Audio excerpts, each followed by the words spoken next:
जय मसीह के प्रियो, इस समय के लिए प्रभु यीशु मसीह को धन्यवाद देते हैं। पिछले अध्ययन में हम अब्राहम का जीवन और इसहाक का जीवन के बारे में अध्ययन किए थे। आज के अध्ययन में याकूब का जीवन के बारे में हम अध्ययन करेंगे। हमने देखा था कि अब्राहम का जीवन विश्वास को दर्शाता है, इसहाक का जीवन पुत्रत्व को दर्शाता है। अब्राहम और इसहाक के जीवन के अध्ययन के लिंक्स जो है इस वीडियो के डिस्क्रिप्शन में दिए हुए हैं, आप उनको देख सकते हैं। और याकूब का जीवन जो है परिवर्तन को दर्शाता है करके हम देखने वाले हैं। और फिर प्रभु की इच्छा हो तो यूसुफ का जीवन के बारे में भी हम देखेंगे, जो फलवंत लता को दर्शाता है। तो याकूब का जीवन के बारे में यदि हम देखें तो Jacob's birth was an answer to his father's prayer. उत्पत्ति 25 अध्याय 21 आयत से लेकर हम पढ़ते हैं।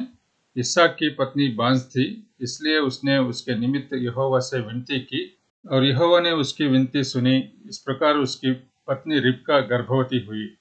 लड़के उसके गर्भ में आपस में लिपट के एक दूसरे को मारने लगे। तब उसने कहा, मेरी जो ऐसी ही दशा रहेगी तो मैं कैसे जीवित रहूंगी? और वो यहोवा की इच्छा पूछने को गई। तब यहोवा ने उससे कहा, तेरे गर्भ में 2 जातियां हैं और तेरी खोख से निकलते ही 2 राज्य के लोग अलग अलग होंगे और एक राज्य के लोग दूसरे से अधिक सामर्थी होंगे और बड़ा बेटा छोटे के अधीन होगा। जब उसके प्रसव का समय आया तब क्या प्रकट हुआ कि उसके गर्भ में जुड़वे बालक हैं। पहला जो उत्पन्न हुआ वह लाल निकला और उसका सारा शरीर कंबल के समान रोममय था, इसलिए उसका नाम एसाव रखा गया। पीछे उसका भाई अपने हाथ से एसाव की एड़ी पकड़े हुए उत्पन्न हुआ और उसका नाम याकूब रखा गया। जब रिबका ने उनको जन्म दिया तब इसहाक 60 वर्ष का था। इस प्रकार प्रियो, हम देखते हैं कि रिबका के द्वारा एसाव का और याकूब का जन्म हुआ। एसाव का जन्म पहला हुआ और उसके बाद याकूब का जन्म हुआ। लेकिन जब याकूब का जन्म हुआ, हम पढ़ते हैं कि याकूब एसाव की एड़ी पकड़ते हुए बाहर आया था। Before his birth, he struggled with his brother in his mother's womb. He tried to stop his brother from being the firstborn by holding him back by his heel. Hence the name Jacob. Jacob का मतलब है अंग्रेजी में सप्लांटर, यानी कि धोखेबाज, कपटी, एड़ी पकड़ने वाला। तो याकूब का जीवन के द्वारा प्रिय हम देखने वाले हैं कि याकूब जब कपटी होकर जीते थे, दूसरों को धोखा देते हुए जीते थे, परमेश्वर ने उससे प्रेम रखा और ऐसे कठिनाइयों के द्वारा उसको लेकर चला गया ताकि वो अपनी पाप को छोड़कर परमेश्वर की उपस्थिति में आकर पश्चाताप होकर परिवर्तन पाया ताकि वो परमेश्वर का आशीष पा सके। यानी कि याकूब का जीवन के द्वारा हम यह सच्चाई को देखने वाले हैं कि एक पापी कैसा परिवर्तन पाकर परमेश्वर का पीछा करता है। A sinner being transformed into a saint. उत्पत्ति की किताब 25 अध्याय में 27 आयत में हम पढ़ते हैं, फिर वे लड़के बढ़ने लगे और एसाव तो वनवासी होकर चतुर शिकार खेलने वाला हो गया, पर याकूब सीधा मनुष्य था और तंबुओं में रहा करता था। उत्पत्ति 25 अध्याय 29 आयत से लेकर हम पहले बार याकूब की कपटी हृदय के बारे में हम देख सकते हैं। Stealing the birthright from ईसा। 29 आयत से लेकर, एक दिन याकूब भोजन के लिए कुछ दाल पका रहा था और एसाव जंगल से थका हुआ आया। तब एसाव ने याकूब से कहा, वो जो लाल वस्तु है उसी लाल वस्तु में से मुझे कुछ खिला, क्योंकि मैं थका हूँ। इसी कारण उसका नाम एदोम भी पड़ा। याकूब ने कहा, अपना पहलौठे का अधिकार आज मेरे हाथ बेच दे। एसाव ने कहा, देख, मैं तो अभी मरने पर हूँ, इसलिए पहलौठे के अधिकार से मेरा क्या लाभ होगा? याकूब ने कहा, मुझसे अभी शपथ खा। अतः उसने उससे शपथ खाई और अपना पहलौठे का अधिकार याकूब के हाथ बेच डाला। इस प्रकार याकूब ने एसाव को रोटी और पकाई हुई मसूर की दाल दी और उसने खाया पिया और उठकर चला गया। यूं एसाव ने अपना पहलौठा अधिकार तुच्छ जाना।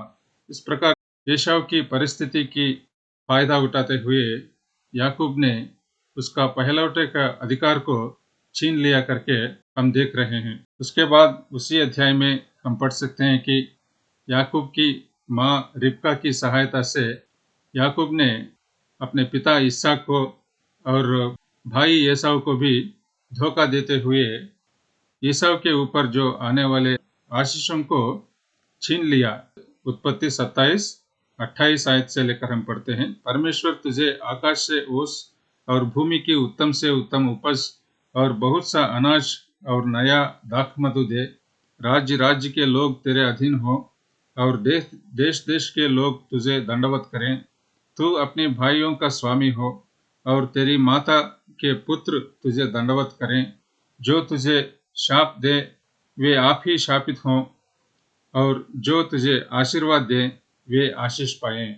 इन आशीषों को प्रियो जो एसाव पाने वाला था, याकूब जो है एसाव को और अपना पिता इसहाक को भी धोखा देते हुए उन आशीषों को पाया करके हम पढ़ते हैं। उसके बाद एसाव को मालूम पड़ा कि याकूब ने अपने आशीषों को छीन लिया, तो एसाव बहुत ही गुस्सा होकर याकूब को मारने की योजना करता था।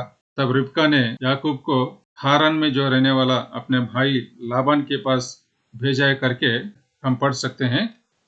उत्पत्ति की किताब 28 अध्याय में से 10वीं आयत से हम पढ़ते हैं, याकूब बेर्शेबा से निकलकर हारान की ओर चला और उसने किसी स्थान में पहुंचकर रात वहीं बिताने का विचार किया, क्योंकि सूर्य अस्त हो गया था। अब याकूब जो है एसाव से डरकर बेर्शेबा से भागने लगा और वो हारान की तरह बढ़ रहा है। लेकिन अभी शाम हो गई, तो उसने क्या किया 11 आयत में, और उसने किसी स्थान में पहुंचकर रात वहीं बिताने का विचार किया, क्योंकि सूर्य अस्त हो गया था। इसलिए उसने उस स्थान के पत्थरों में से एक पत्थर ले अपना तकिया बनाकर रखा और उसी स्थान में सो गया।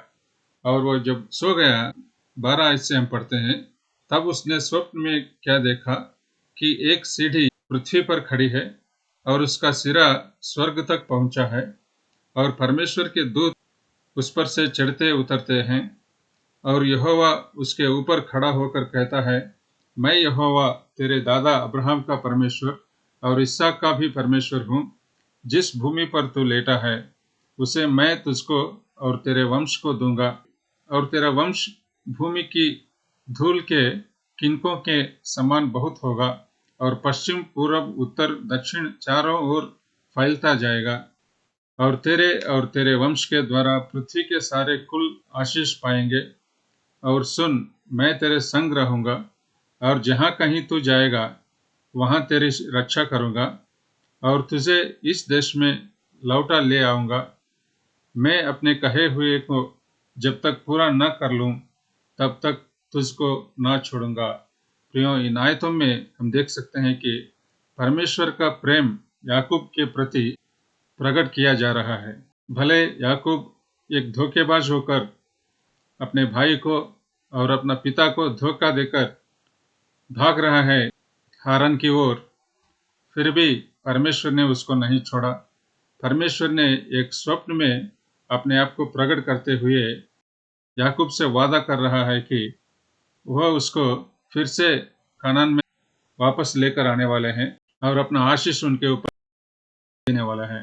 तो हम पढ़ते हैं 15 आयत में, और सुन, मैं तेरे संग रहूंगा, यानी कि प्रॉमिस ऑफ कंपेनियनशिप, और जहां कहीं तू जाए वहां तेरी रक्षा करूंगा, प्रॉमिस ऑफ सेफ्टी, और तुझे इस देश में लौटा ले आऊंगा, प्रॉमिस ऑफ गाइडेंस।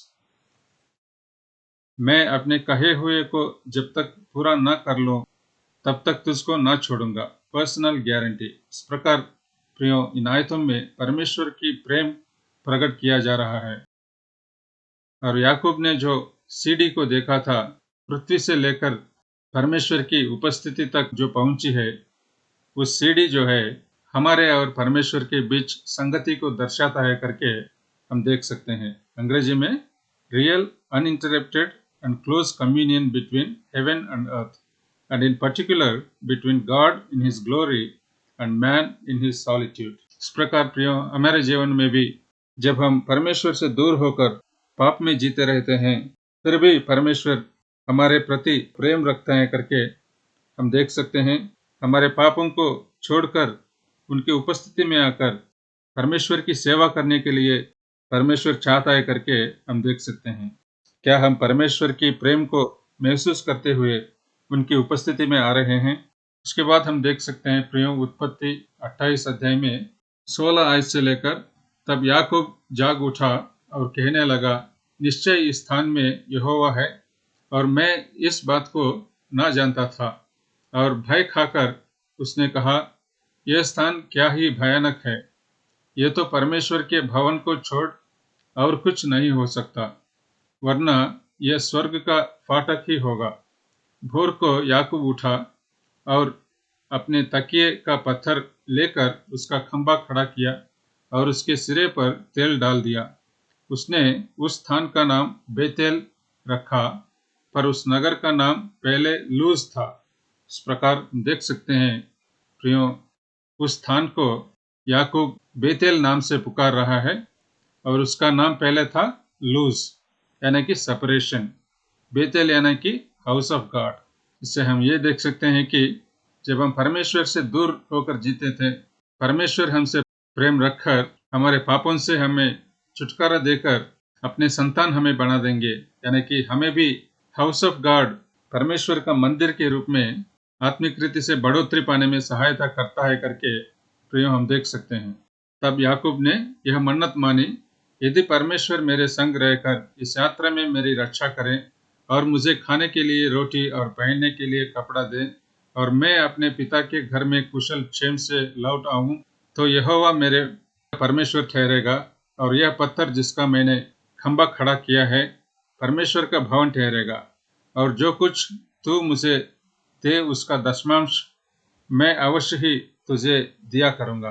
इस प्रकार याकूब को प्रियो बहुत ही महत्वपूर्ण रीति से परमेश्वर ने अपने आप को प्रकट किया, और हम देख सकते हैं कि याकूब यहाँ से चलकर निकल पड़ा हारान की ओर, और हारान में अपना मामा लाबान के पास गया करके हम देख सकते हैं।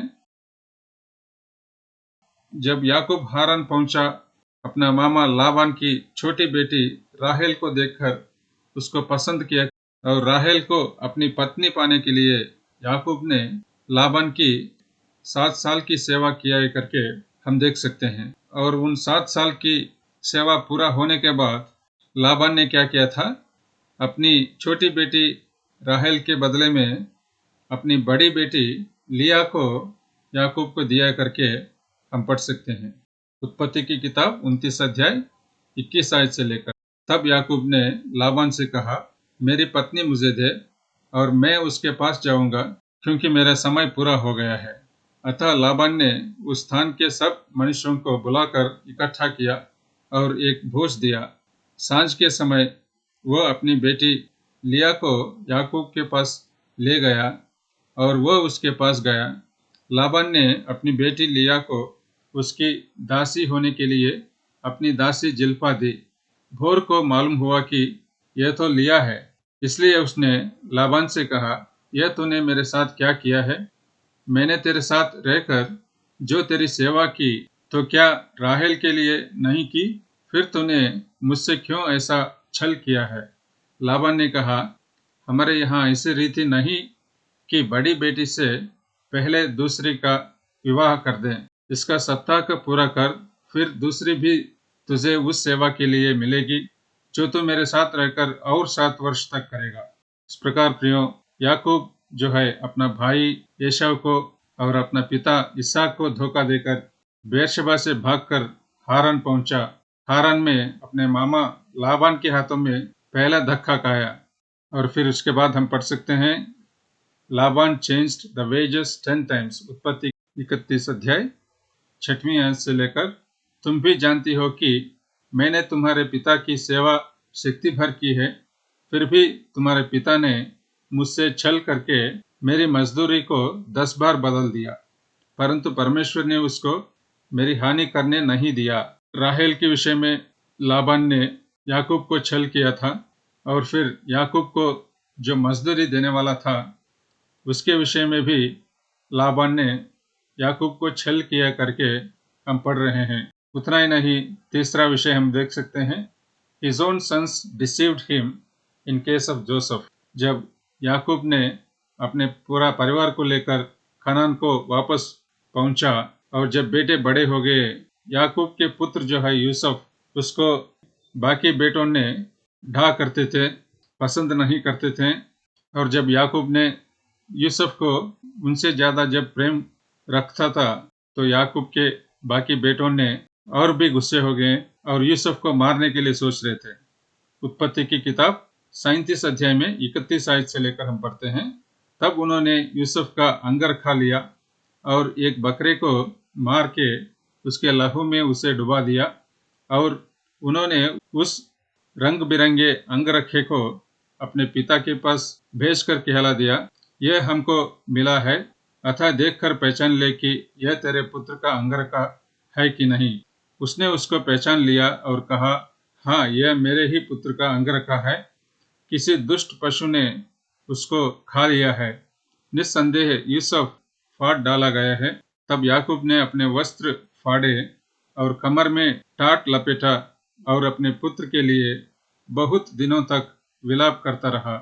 उसके सब बेटे बेटियों ने उसको शांति देने का प्रयत्न किया, पर उसको शांति न मिली, और वो यही कहता रहा, मैं तो विलाप करता हुआ अपने पुत्र के पास अधोलोक में उतर जाऊंगा। इस प्रकार उसका पिता उसके लिए रोता ही रहा। इस प्रकार प्रियो, हम देख सकते हैं कि तीसरी बार अपने स्वयं के बेटों ने याकूब को धोखा दिया यूसुफ के विषय में। इसलिए हम पढ़ते हैं गलातियों 6वें अध्याय में 7वीं आयत से, धोखा न खाओ, परमेश्वर टट्ठों में नहीं उड़ाया जाता, क्योंकि मनुष्य जो कुछ बोता है वो ही काटेगा। याकूब जब एक धोखेबाज होकर, कपटी होकर जीते थे, उनको परमेश्वर इन सारे परिस्थितियों के द्वारा, कठिनाइयों के द्वारा लेकर गया, ताकि याकूब अपनी कपटी स्वभाव को महसूस करते हुए उस स्वभाव को वो छोड़कर परमेश्वर की उपस्थिति में आए और अपना पाप को कबूल कर सकें। इसलिए प्रियो, हम पढ़ते हैं रोमियो 6वें अध्याय 13 आयत में, और न अपने अंगों को अधर्म के हथियार होने के लिए पाप को सौंपो, पर अपने आप को मरे हुओं में से जी उठा हुआ जानकर परमेश्वर को सौंपो, और अपने अंगों को धार्मिकता के हथियार होने के लिए परमेश्वर को सौंपो। रोमियो 8वें अध्याय 12 आयत से लेकर भी हम पढ़ते हैं, इसलिए हे भाइयों, हम शरीर के कर्जदार नहीं कि शरीर के अनुसार दिन काटें, क्योंकि यदि तुम शरीर के अनुसार दिन काटोगे तो मरोगे, यदि आत्मा से देह की क्रियाओं को मारोगे तो जीवित रहोगे।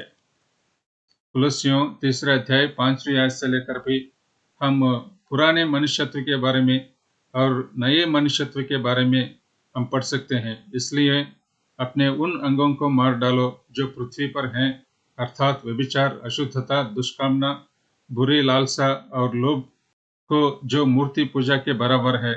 इन्हीं के कारण परमेश्वर का प्रकोप आज्ञा न मानने वालों पर पड़ता है। और तुम भी जब इन बुराइयों में जीवन बिताते थे तो इन्हीं के अनुसार चलते थे, पर अब तुम भी इन सब को, अर्थात क्रोध, रोष, बैरभाव, निंदा और मुंह से गालियां बकना, ये सब बातें छोड़ दो। एक दूसरे से झूठ मत बोलो, क्योंकि तुमने पुराने मनुष्यत्व को उसके कामों समेत उतार डाला है और नए मनुष्यत्व को पहन लिया है, जो अपने सृजनहार के स्वरूप के अनुसार ज्ञान प्राप्त करने के लिए नया बनता जाता है। इफिसियों 4 अध्याय में 22 आयत में भी यही विषय को हम पढ़ सकते हैं। हमारे पुराने चाल चलन को छोड़कर, पुराने मनुष्यत्व को छोड़कर, सारे पापों को छोड़ते हुए, परमेश्वर के आज्ञाओं को पालते हुए प्रियो, परमेश्वर की सेवा करना चाहिए करके इन सारे आयतों के द्वारा हम देख सकते हैं। और याकूब अपना पूरा परिवार के साथ हारान से वो कानान चलने के लिए तैयार हो गया, और कानान जाने के लिए ईसाव का डर भी उसके मन में है करके हम देख सकते हैं। इसलिए उसने अपने परिवार को अलग अलग झुंड बनाकर उनको पहले बेच दिया और बाद में वो अकेला रह गया था। उत्पत्ति की किताब 32 अध्याय 22 आयत से लेकर हम पढ़ते हैं। उसी रात वो उठा और अपनी दोनों स्त्रियों और दोनों दासियों और 11 लड़कों के संग लेकर घाट से यब्बोक नदी के पार उतर गया। उसने उन्हें उस नदी के पार उतार दिया, वरना अपना सब कुछ पार उतार दिया। और याकूब आप अकेला रह गया। तब कोई पुरुष आकर पाँव फटने तक उससे मल्लयुद्ध करता था। जब उसने देखा कि मैं याकूब पर प्रबल नहीं होता, तब उसकी जांघ की नस को छुआ और याकूब की जांघ की नस उससे मल्लयुद्ध करते ही करते चढ़ गई। तब उसने कहा, मुझे जाने दे, क्योंकि भोर होने वाला है। याकूब ने कहा, जब तक तू मुझे आशीर्वाद न दे, तब तक मैं तुझे जाने न दूंगा। और उसने याकूब से पूछा, तेरा नाम क्या है? उसने कहा, याकूब। उसने कहा, तेरा नाम अब याकूब नहीं परंतु इस्राएल होगा। यानी कि इस्राएल का अर्थ क्या है? One who rules, one who strives with God, a prince of God. क्योंकि तू परमेश्वर से और मनुष्यों से भी युद्ध करके प्रबल हुआ है। याकूब ने कहा, मैं विनती करता हूँ, मुझे अपना नाम बता। उसने कहा, तू मेरा नाम क्यों पूछता है? तब उसने उसको वही आशीर्वाद दिया। तब याकूब ने यह कहकर उस स्थान का नाम पनियल रखा, द फेस ऑफ गॉड। परमेश्वर को आमने सामने देखने पर भी मेरा प्राण बच गया है। इस प्रकार प्रियो हम देख सकते हैं कि याकूब पहले जब कपटी होकर जीते थे, अपना मामा लाबान के पास 21 वर्ष की सेवा करने के बाद वो धीरे धीरे अपनी कपटी हृदय को महसूस किया। और इतना ही नहीं, अपना भाई एसाव का डर उसके मन में था। इसलिए वो नम्र होकर परमेश्वर की उपस्थिति में परमेश्वर के आशीषों को पाने के लिए परमेश्वर से लड़ा और जीता है करके इन आयतों के द्वारा हम देख सकते हैं। परमेश्वर ने उसका नाम याकूब के बदले में इस्राएल रखा, यानी कि one who strives with God. और परमेश्वर के ऊपर आधार होकर जीने के लिए परमेश्वर ने क्या किया? याकूब की जांघ की नस को छुआ। और याकूब एक लंगड़ा होकर चलता था, यानी कि आत्मिक रीति से उस समय से लेकर अपनी कपटी हृदय को छोड़कर परमेश्वर के ऊपर निर्भर होकर वो जीने लगा। इसी अनुभव को हमें भी पाकर जीने के लिए परमेश्वर चाह रहे करके प्रियो हम देख सकते हैं। हमारे पाप को छोड़कर, हमारे कपटी हृदय को छोड़कर आज्ञाकारिता के साथ परमेश्वर के साथ चलने के लिए, उसके ऊपर निर्भर होकर जीने के लिए परमेश्वर हमें भी चाहता है करके हम देख सकते हैं। फिर उसके बाद याकूब ने शेकेम नामक स्थान पर पहुंच गया। उत्पत्ति की किताब 33 अध्याय में 18 आयत में उसने कनान देश के शेकेम नगर के पास कुशल क्षेम से पहुंचकर नगर के सामने डेरे खड़े किए। शेकेम जो है इस संसार को दर्शाता है करके हम देख सकते हैं, और वो बेतेल से 30 मील दूर है करके हम देख सकते हैं। तब उत्पत्ति 35 अध्याय में परमेश्वर ने क्या किया?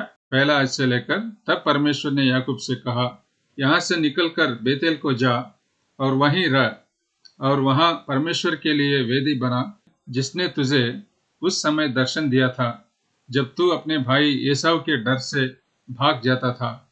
तब याकूब ने अपने घराने से और उन सब से भी जो उसके संग थे कहा, तुम्हारे बीच में जो पराये देवता हैं उन्हें निकाल फेंको और अपने अपने को शुद्ध करो और अपने वस्त्र बदल डालो, और आओ हम यहाँ से निकलकर बेतेल को जाएं। वहां मैं परमेश्वर के लिए एक वेदी बनाऊंगा, जिसने संकट के दिन मेरी सुन ली और जिस मार्ग से मैं चलता था उसमें मेरे संग रहा। इस प्रकार प्रियो हम देख सकते हैं कि शेकेम में जब याकूब रहता था, परमेश्वर ने उससे फिर से कहा, तू यहाँ से निकलकर बेतेल चले जा, यानी कि संसार को छोड़कर, संसार के सारे पापों को छोड़कर बेतेल यानी कि हाउस ऑफ गॉड चले जा, वहां तुझे आशीष मिलेगा। इसलिए याकूब ने अपने घर वालों को बता रहा है, आपके पास जितने भी पराये देवता हैं उन सबको फेंक दो, यानी कि आपके पाप को छोड़कर परमेश्वर की पवित्रता को पाकर परमेश्वर के साथ चलो करके याकूब बता रहा है। और उसी प्रकार याकूब ने जो बताया, अपने घर वाले, अपने पास जितने भी पराये देवताएं हैं उनको फेंक दिया करके हम देख सकते हैं बाकी वचनों में। और 7 आयत में हम देखते हैं वहां उसने एक वेदी बनाई और उस स्थान का नाम एल बेतेल रखा।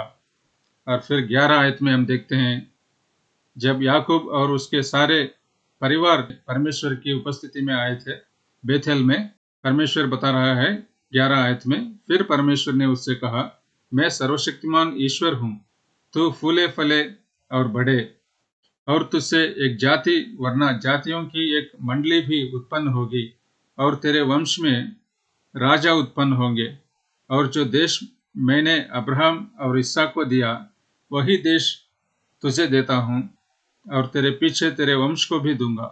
तब परमेश्वर उस स्थान में जहाँ उसने याकूब से बातें की उसके पास से ऊपर चढ़ गया, और जिस स्थान में परमेश्वर ने याकूब से बातें की वहाँ याकूब ने पत्थर का एक खंभा खड़ा किया और उस पर अर्घ देकर तेल डाल दिया।